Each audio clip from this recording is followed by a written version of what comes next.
Welcome to today's Scaling with People podcast. I'm Gwen Recur, your host and founder to Guide of HR. Today, we're going to be talking about growing your business and also your personal fulfillment in doing so. And today I have Alan Lazaros with me, and we're going to be talking about your business growth. So Alan, first, welcome and tell the audience a little bit about who you are. So first and foremost, thank you for having me. 9 years ago, I started listening to podcasts, and they really helped me improve the trajectory of my life. And so I used to hear these really articulate, incredible guests who seemingly had it all figured out. And now I'm one of those 9 years later, and it's an honor. It's a dream come true, and thank you. So the first thing that I want to say as I introduce myself, and I'll go as brief as I can. Number one, I'm 35 years old. I often joke and say I'm hoping to hit puberty at 36. I look very young. But I'm trying to condense 35 years into this tiny, short little bio. So, and I know we only have a 30-minute medium here, so I'll go as quick as humanly possible. But I think it's important to understand who I am. And the other thing that's important to understand is I didn't understand any of this at the time. It just sounds like I did now. Okay, so quickest possible version. Here we go. 2 years old, my father passed away in a car accident when he was 28. I had a stepfather from age 3 to 14. And my real last name is actually McCorkle.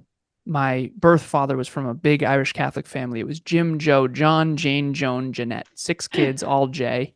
Big Irish Catholic family. And so when we became, a lot of people that are Greek, they see Lazarus and they go, "Are you Greek?" And I'm very not Greek if you look at me. I'm Irish and German and Polish. And so anyways, when we were the Lazaruses with my stepfather, we kind of didn't associate much with the McCorkles. Then my stepfather leaves at 14. Hardest year of my life. Didn't understand this at the time. Stepfather leaves, takes 90% of the income with him. Oof. Yep. So he got the yacht and the apartment building. We got the house and the dog. And he took 90% of the income with him. I've seen none of them since. Not a single one of the extended family, none of that side of the family. Not a single Lazarus since, including him. I have talked to him a little bit on Facebook Messenger, but no big deal. Fast forward.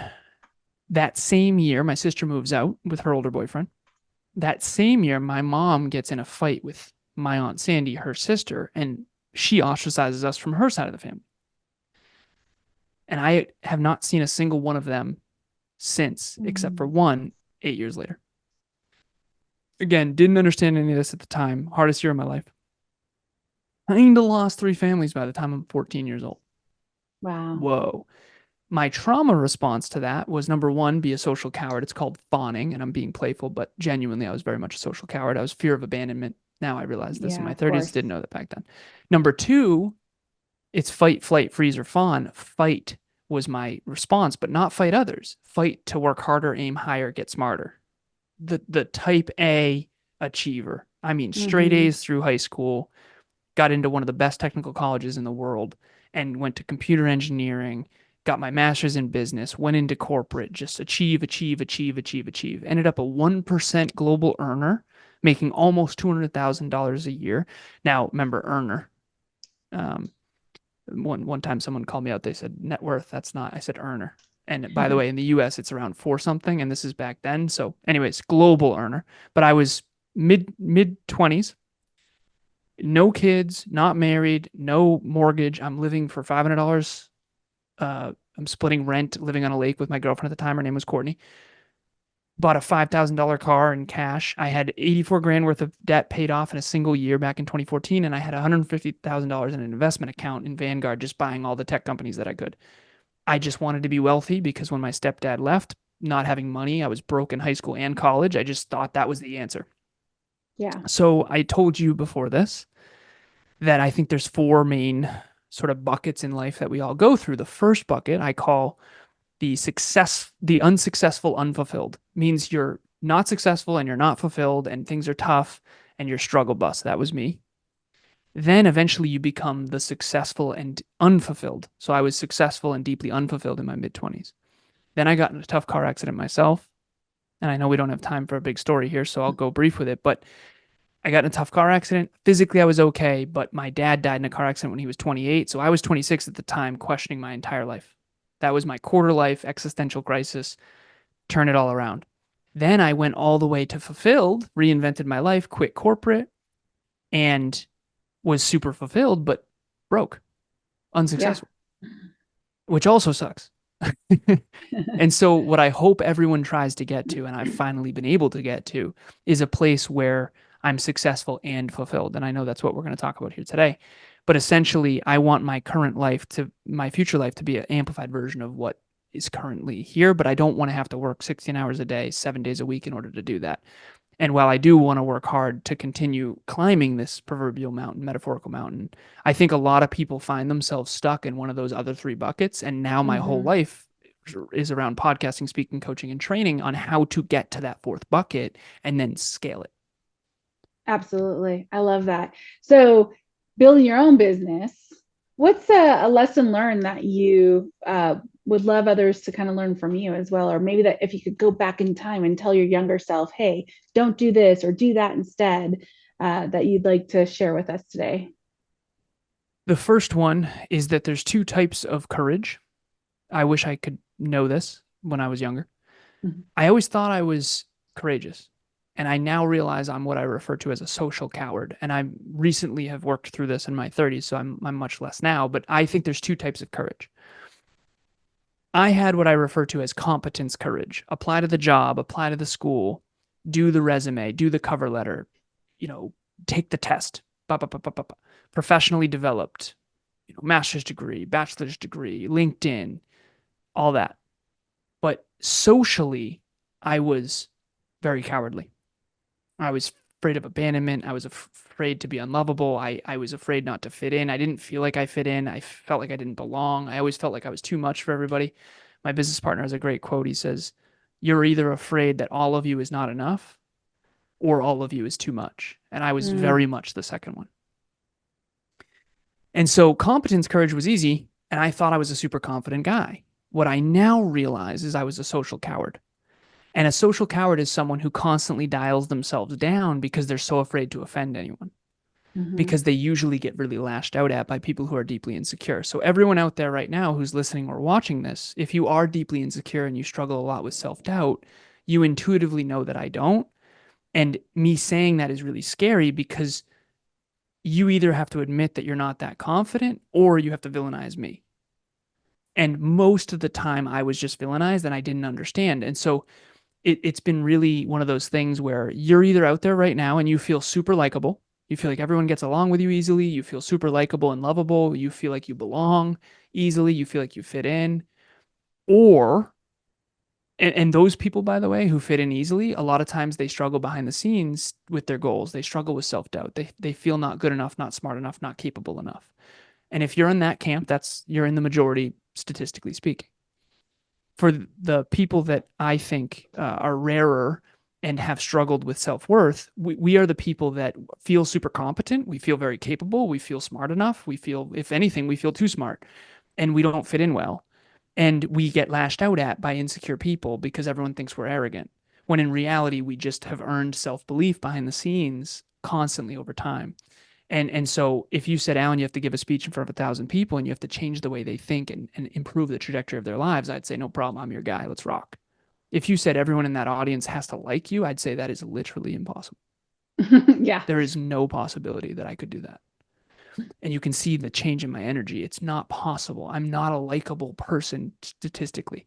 And that is what I've had to overcome. And so I was a social coward because I didn't have confidence in who I am, but I had tons of confidence in external achievements. Thank you for sharing that. That was very transparent and deep. And thank you. I appreciate that. So, diving into what you do today. So, I know you and your partner do a lot of different things in your business, but one of them is helping other business owners grow. What is it that you kind of is like a key thing that you focus on in helping educate these business owners and help them grow their business? Well, the first thing is figure out which bucket they're in. Are they already successful and fulfilled? Are they unsuccessful but super fulfilled and they want to learn how to be successful and align their business with their fulfillment and their passion, their purpose? So figure out which bucket they're in and then try to get them to the last bucket. But the way that we do that is through a couple things. So the first one is metrics, and I'll break this down. And then we're going to go through, you and I talked offline about a little assessment that I do. I call it the business Yes. star, and I'm Okay. actually writing a blog about it too. It's really cool. So the the first thing is, if I can get, this is what I used to say, because people would say, well, why coach? Why do I need a coach? The first answer is, I've already done it. I don't coach on things I haven't already done. And so the underneath it is, I know how. And this is what I used to say. Anyone can teach you how to lose weight. Eat less, exercise more. Almost no one can get you to actually do it. Mm-hmm. It's very challenging to lose weight. I'm the type of coach who can get you to actually do it. Now, how? Metrics. I'm a computer engineer, so forgive me for this. There's four modalities of thinking. Okay. The rarest one I think is numbers. And this modality of thinking is the engineering brain. Everything's mathematics, everything's equations, everything's exponential, nothing's linear, and you just see numbers everywhere. Okay, so that one's mine. The next one is words and concepts. That's the most popular. Most people think in conversation and words and concepts. I used to think I was a strong communicator. Now I know I'm a strong communicator to other engineers. um, Number three is pictures and images. Okay, your imagination. And then number four is energy. Energy is intuition and the vibe. So the vibe of this conversation. So on the Mm-hmm. surface, you might think, ooh, he's a dick. But if you tap into the energy, you'll know that my intentions are pure. Okay. But I might trigger you because I think in numbers and you don't. And I think in probabilities and calculations. So you might think I'm cold and calculating like other manipulative people in your life, when in reality, I'm actually hard driven underneath it. So rather than making this about me, the first thing to understand here is the metrics. So, how do I help my clients?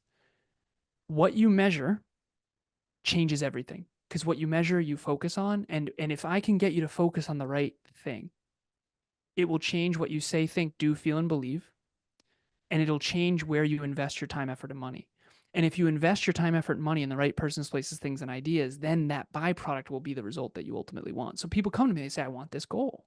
It's like, okay, what do we have to measure to get you to say, think, do, feel, and believe the right things, to make you invest your time, effort, and money in the right things? It's a reverse engineering process. So I just help people reverse engineer finish lines, and then I give them the metrics to stay on the rails. And then we just improve the train tracks over time. Stay on the train tracks, improve the tracks, never, ever, ever lose momentum is my motto. Okay. Now, rather than some crazy esoteric business philosophy, let's go to an actual tangible framework. I have something called the business star. I draw a 5-pointed star, usually on Zoom, and it's usually terrible because I'm drawing with my mouse. And there's 5 steps. Okay. So the first one is branding. The second is marketing. The third is sales. The fourth is client delivery or customer delivery. And the fifth one is community. I think those are the 5 most important things in 21st century business. So I have a 23-person team, and those are the 5 that we measure every single week. How are we doing in branding, marketing, sales, client delivery? The client delivery is so important because you'll never get Mm-hmm. repeat customers if you're not actually good at what you do. Yeah. And then the last one is community. There's so much power in community. So I notice most business owners are either good at branding, marketing, and sales or client delivery. Very rarely do you have a business owner who's good at both. Mm-hmm. And here's why: you're either good at looking good or actually good. It's very hard to be good at both, because are you focused on looking better? That's marketing, Mm-hmm. branding, sales. Or are Yep. you focused on actually getting better? And that's client delivery, client delivery, client delivery. And I found this whole fascinating over. So right now I have 23 people on my roster. My youngest is 16. My oldest is 63.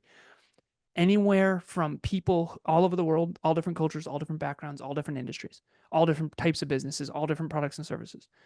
The cool thing is, everyone from I want to start a YouTube channel and I'm brand new to I've been in business for 12 years and I'm a multimillionaire. All different buckets of fulfillment and success. Okay. What I've found really fascinating is that if you're optimizing for looking good, you tend to be really good at branding, marketing, and sales. Your website's on point. You have a great Zoom background. Your podcast logo is great. Your business logo is great, all that stuff. And you're good at that. But you struggle to actually deliver consistently behind the scenes in a dark room. And then you've got these other people that are world class at what they do, but they can't brand it or market it to save their life. And they don't know how to sell. Some of the people that are the best at what they do can't sell to save their life. Yeah. And so you need all five. And that's why I think business partnerships are so important, because you need someone with complementary skill sets. So here's what we'll do. So I'll define each of the five. Branding. Branding to me is what people say about you and think about you when you're not there. Mm. I always say Red Bull should not sell cars and Tesla should not sell energy drinks. Listen, the world is not going to, Nike, we honor amazing athletes and great athletics. Branding is real estate in people's consciousness. When you think of Coca-Cola, you think of a specific thing. I always joke, I say Coca-Cola or Sam's Cola. Everyone's going to go with Coca-Cola because purchasing power is based on certainty, because no one knows who the hell Sam is. Sam happens to be Sam Walton, the founder of Walmart, and he sells Sam's Cola. I'm not going to buy Sam's Cola. Neither are you. It is what it is, right? Because I need certainty in my life of crazy chaos and nonsense. All right, I don't even like Coca-Cola, but it's a good example. All right. So, I lied. I do like Coke. Okay. So branding, marketing, sales. Branding is what people say about you and think about you when you're not there. Mm-hmm. What they believe about you. What's your reputation? Right? Yeah. Long-term reputation. Okay. Marketing. People get this confused because it's hard. Branding, marketing, sales. Aren't those all the same? Marketing. It's your messaging. What are you saying? What do you stand for? What are your core values? And how are you relaying those core values in what you say, think, do, feel, and believe? And not only what's the message and who's the messenger, leading by example, but also where are you actually doing it? Are you on Instagram? Are you on TikTok? Are you on Facebook? Are you where is it? YouTube, podcasting? What? It's not just the message, it's the messenger and the channel. Okay. Right. So And there's so branding, many options. there's so many options. Now, do yourself a favor on this too. I always say, don't go all in on something that might not be around. Social media will always be around. TikTok might not. Don't build your whole business on TikTok. Build your business on social media. And that's a metaphor, obviously. Sure. Right? Yeah. Okay. So now it's sales. Sales is, I have something called the sales star, and I'm not going to go into that because business star plus sales star is just going to confuse everybody. But sales is having meaningful conversations with your target demographic on a consistent basis who are interested in your product or service. So branding is high level consciousness in the unconscious and subconscious mind of other people. When I say Tesla, you think of a specific type of car. When I say Red Bull, you think of an energy drink. When I say Nike, you think of athletics or shoes or whatever. Okay, so that's branding. Marketing is the way in which you communicate what you're saying from who in what channels. Sales is one-on-one conversations with qualified prospects that are meaningful, bringing people toward a common goal in alignment with common core values. Okay, so branding, marketing, sales, boom. All right. Now, client delivery. When people are good at branding, marketing, and sales and they suck at client delivery, I get so frustrated. It's like when you get that bag of chips and you realize it's only a third full. That's what it feels like. Full of air. Full of air. People sell bags of air and they're snakes, and I hate it. And I'm sorry, but I hate it. Our biggest problem was we suck at branding, marketing, and sales. We have a great product. My coaching is unreasonably valuable. I just sucked at branding, marketing, and sales, and I've come up a lot, luckily. Okay. So client delivery, you have to be good at what you do. You have to actually be consistent at it. You have to be so good that people tell other people about it. Think about a movie that you adore. You just want. Inside Out 2 was unreasonably good. It was so good. You have to go see it. I'm going to tell you about that because they delivered. The branding, marketing, and sales was good, but they also delivered. If they didn't deliver, there goes all referrals, and most businesses grow through word of mouth. Absolutely. And All right, repeat business and 100%. expanding business. Exactly. Recurring clients. Last piece, community. Now, do you follow up with a network of people? This is called a book of business. So, for example, our community right now has 723 listeners in it that we've been building over the years that are really, really engaged. And I would rather you have 1,000 really engaged people than Mhm. 10,000 people who don't care at all. Yeah. And so that's really community is people don't understand this, and I didn't for the longest time, so I'm not shaming anyone. Relationships are built on a common core value. This is why weddings are so hard for us, because the only thing we have in common at a wedding with other people is we all knew that couple at one point. That's why everyone drinks at weddings. Social anxiety is through the roof. I don't know anybody. We don't have anything in common. What are we even going to talk about besides this couple, right? Every relationship is built on a common core value. So you and I right now in this moment, there's a common core value. We both went to WPI. We both value business and helping people. This Yep. relationship is not for funsies. This relationship was built on common core values. So your community has to be built on a common core value. For us, it's like-minded, hard-driven individuals who care about growth, and it's a space of belonging where you're not going to be criticized for caring about personal growth. Because most people are like, have a huge aversion to personal growth. You know, like you're at a holiday dinner and you're at Thanksgiving and you try to talk about something meaningful beneath the surface, and everyone's like, okay, and let's talk about the weather again. I call them bobbers. They just can't go deeper at all because you can't meet someone where you haven't met yourself, type of thing. And everyone's so scared to be vulnerable. It's like, God forbid we talk about anything real, right? Yeah. And so I can't stand that personally. I love going deep, as you can see. And Yeah. so for me, I created a community that was built around, let's talk about the real stuff. No wonder why we all suck with money. We never talk about it. Yeah. No wonder why we're all struggling in our relationships. We never talk about it. No wonder why mental health is such a challenge right now. We never talk about it. You're not allowed to be too successful, but you're not allowed to struggle either. Mm-hmm. What is this about, right? And then the fakeness of you only post about the exciting things in your life, and so on social media all you see is everyone having this grand life, going on vacations, celebrating things, but like you don't, no one posts their struggles. I mean, there's some few people out there that are brave enough, right? But there's this like fakeness of what life is really like when you look outside. One last thing on that. I'm so grateful you said it. I have something called the inverse 10 law. If you are trying to flaunt success and fulfillment, it means you are 1/10 as successful and fulfilled as you're pretending to be. I can buy that. Yeah. If you're not flaunting anything, Mm-hmm. it means you're probably 10 times more successful and fulfilled than anyone Yeah. else knows. And the Yep. truth is, it's human nature. I was guilty of that too. When I was most unfulfilled, I was flaunting more. Now I am telling you right now, my relationship is better than I could even portray. It's unbelievable. So much, in fact, I don't even want to be on social media. Yeah. Isn't that ironic? When you're Yep. truly successful and fulfilled, the last thing you want to do is post and brag about it.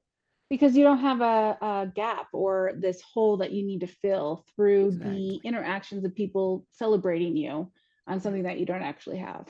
Yeah. And so don't fall for it. That's all I'm saying. Yeah.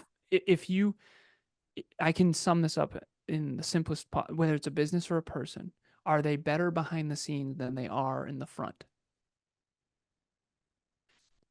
I'll give you an example. This is kind of a silly one. Burger King, I think, has delicious food. I've never seen a worse establishment with better food. I think they have delicious food. I'm not saying to go eat Burger King. The point is whenever I go there, it's like, whoa, this looks like a dive. But the food is always bomb. Now, again, it's fast food, so I'm not condoning that. The point is that I think most people who are truly magnificent at what they do and they're super fulfilled and wonderful human beings, they actually on social media look fairly average a lot of the time. They don't Mm-hmm. seem like they're doing that much exciting stuff. And then I have these people that are deeply unfulfilled and they've been very vulnerable with me behind the scenes. I know their life behind the curtain.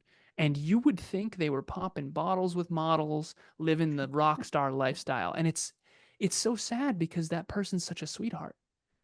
I have clients that are such sweethearts that make it look like they're supermodels that are always in high rises and pools and all. And it's like, that's not really who you are. Just have the courage to be who you really are, please, please. Mm-hmm. So I think that's what a lot of business is have the courage to be who you really are. But we're also afraid we're not enough or we're too much. And I happen to be on the too much end. It's also knowing your self-worth and that it's enough. Yeah. Well, that I feel like we could probably talk for hours on end, but just to wrap up, is there one last tidbit or a piece of advice or a tool or wisdom that you'd like to share with the audience as we wrap up today? Business ownership. I told you this in the pre-call before we hit record. I said, I think the world's biggest lie is that success makes life easier. Mm-hmm. My life, I have a 23-person team. We have 21 departments. We have our own charity. And I'm very grateful. We've got 3 podcasts between the two of us as a business partner, Kevin and I. My life, I work 10 hours a day, 6 days a week minimum. And we're climbing a big mountain. I get it. And I'm very grateful. And I told you that in the beginning of business, it was nothing but crickets. So I'm really grateful. Mm-hmm. Businesses die because they either grow too slow or too fast. I'd much rather die from growing too fast. The point is I'm grateful for the momentum. But I'll tell you what, sustaining it isn't what people tell you. You don't Mm-hmm. understand how trapped you can become by your own business. Everything you thought you wanted, when you get it, now you have to up the ante. Now you have to Mm-hmm. sustain it. And it's really difficult to do that. So if you're planning on going into business and you're an early entrepreneur, I'm telling you right now, this whole entrepreneurial 21st century start $1 billion business from your laptop, most of that is smoke and mirrors. Yeah. Most people are not multimillionaires until their 30s, 40s, and 50s. And most business owners, quite frankly, end up regretting it, working away their 20s and 30s. You got to be very careful and check in with self awareness. Is this really who you are? And is this really what you want? Because despite what Instagram says or shows, it's mostly just hard work. Yep. It's mostly really difficult and challenging. It's not glamorous at all, to a wild detriment. This part was glamorous. Awesome. We're in the front Yeah. facing, but everything I've done behind the scenes for the last 7 years to get to this place has been nothing short of absolutely brutal. And I just want to make sure you know that. So if that doesn't scare you away, you are an entrepreneur. Keep it up. You've got this. If that sounds awful to you, you're in serious trouble. And I'm telling you to turn back now. Yep. Yep. Great advice.